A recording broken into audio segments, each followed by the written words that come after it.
Bienvenue à cette exploration des sources qui vous intéresse. Aujourd'hui, on plonge dans un document stratégique. Le titre est assez évocateur. Ingénierie cognitive et migration, stratégie de polarisation en Occident. Ce texte-là, il trace des liens, disons, complexes entre des méthodes historiques de manipulation comportementale et ce qu'il présente comme des stratégies géopolitiques d'aujourd'hui, C'est ça. qui utiliseraient l'immigration pour attiser la polarisation ici, en Occident. Absolument. L'argument central du document, c'est qu'il y aurait une espèce de continuité stratégique. OK. Le but, instrumentaliser l'immigration, puis aussi les divisions idéologiques qu'on voit. Et sur quoi il se base pour dire ça? Mais il s'appuie sur des analyses de contre-ingérence, des archives, des études d'impact géosocial aussi. Surtout en lien avec ce qui s'est passé après 2008, là. D'accord, et le point de départ qu'il propose est assez saisissant, je trouve. Comment des pratiques qu'on aurait vues au 17e siècle pourraient nous éclairer sur les dynamiques sociales puis migratoires d'aujourd'hui? C'est ça qu'on va essayer de décortiquer un peu. Exact. Alors, le texte commence par chercher des racines historiques. Il parle de l'affaire de l'hôpital général à Paris au 17e siècle.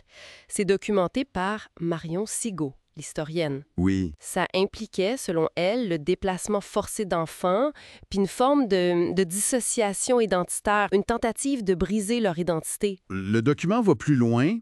Il mentionne aussi les jeunesses hitlériennes, comme exemple d'embrigadement, de dépersonnalisation de masse, Ah oui, puis même des disparitions d'enfants sous Louis XV. Là, tes notes de police de l'époque parleraient de dressage. de dressage, oui. Oui, en vue de manipulation future, là. Fait que ce que le texte essaie de montrer, c'est que l'utilisation allégée de techniques de conditionnement psychologique pour contrôler ou instrumentaliser des groupes, ça daterait pas d'hier. Il l'appelle ça comment déjà? Des pratiques proto-institutionnelles. C'est ça, des pratiques proto-institutionnelles. Ensuite, après ces exemples historiques allégés, le document se tourne vers un cas plus moderne, si on veut, Oui. le Rwanda des années 90. Oui. Il le présente comme une sorte de laboratoire pour la reprogrammation d'enfants à des fins militaires. Exactement. Il décrit l'usage des techniques comme la privation sensorielle, l'exposition à des traumatismes intenses, la fragmentation d'identité. C'est assez lourd. Puis il tisse un lien présumé vers l'Occident. Justement. Le document affirme qu'entre 2004 puis 2014, il y aurait plus de 200 ex-miliciens rwandais qui ont été relocalisés en Europe, Oui. qui auraient été impliqués dans des actes de violence ou de recrutement, et parle de notes classifiées là-dessus. En France, en Belgique, en Norvège. Oui, c'est ce qu'il allègue. Le texte évoque aussi, dans certains discours, une tentative d'opposer les valeurs chrétiennes traditionnelles à une lecture qualifiée d'ethnocentrée de la justice post-génocide. Un narratif qui aurait trouvé un écho selon la source. C'est ça. Dans certains milieux, oui. Il soutient que certains flux migratoires, Moyen-Orient, Sahel, zone post-soviétique, auraient été en partie, disons, influencés. L'idée avancée, c'est d'introduire en Occident des groupes sociaux décrits comme préconditionnés. Préconditionnés. C'est-à-dire, Dans le sens où ils auraient une forte cohésion ethno-religieuse puis un récit victimaire qui serait facilement mobilisable, d'après l'analyse du document. d'accord. Le texte allègue que l'exploitation du droit d'asile, puis certaines failles législatives auraient permis l'entrée de profils jugés à risque, sans suivi adéquat. Il mentionne même un risque d'infiltration cité dans des rapports d'Europol. Oui, c'est ce qui est écrit. L'objectif caché qui est décrit, ce serait de créer une polarisation extrême, en jouant sur l'opposition entre mémoire judéo-chrétienne puis une certaine radicalité religieuse structurée. Le document mentionne aussi certaines ONG, comme des branches du Conseil œcuménique, Oui, qui auraient pu, peut-être sans le vouloir, amplifier des récits qui accentuent cette polarisation. Mais ça s'arrête pas là. Il pointe aussi vers des réseaux, des think tanks. effectivement. Il mentionne des fondations qu'il dit proches de l'OTAN ou de cercles associés. Des noms comme Gladio Bis, une référence, selon le texte, à des réseaux clandestins présumés de la guerre froide. Le cercle Voltaire ou les réseaux TEPA sont cités. Ces groupes sont décrits comme des vecteurs potentiels pour des doctrines inspirées de ce que le document appelle le bolchevisme culturel. Via des programmes éducatifs dits inclusifs. C'est ce qu'elle suggère.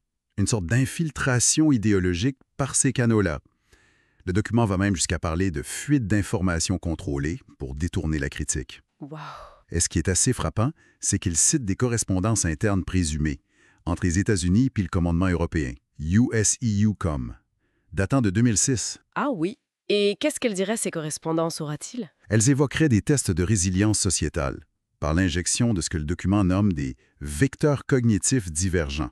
Des vecteurs cognitifs divergents, en gros des idées ou des groupes faits pour déstabiliser? C'est pas mal ça l'idée présentée. Des noms de généraux comme Wesley Clark ou Mark Milley y sont mentionnés, comme interlocuteurs dans des structures hybrides où se croiseraient, toujours selon le document, ingénierie sociale et renseignement. C'est important de le souligner, oui. Fondamental. Tout ça, ce sont les allégations puis les interprétations présentées dans le document en source qu'on analyse ici. On rapporte ce qu'il dit. OK. Pour résumer, le document qu'on a parcouru, il propose une thèse, pour le moins audacieuse, C'est le mot.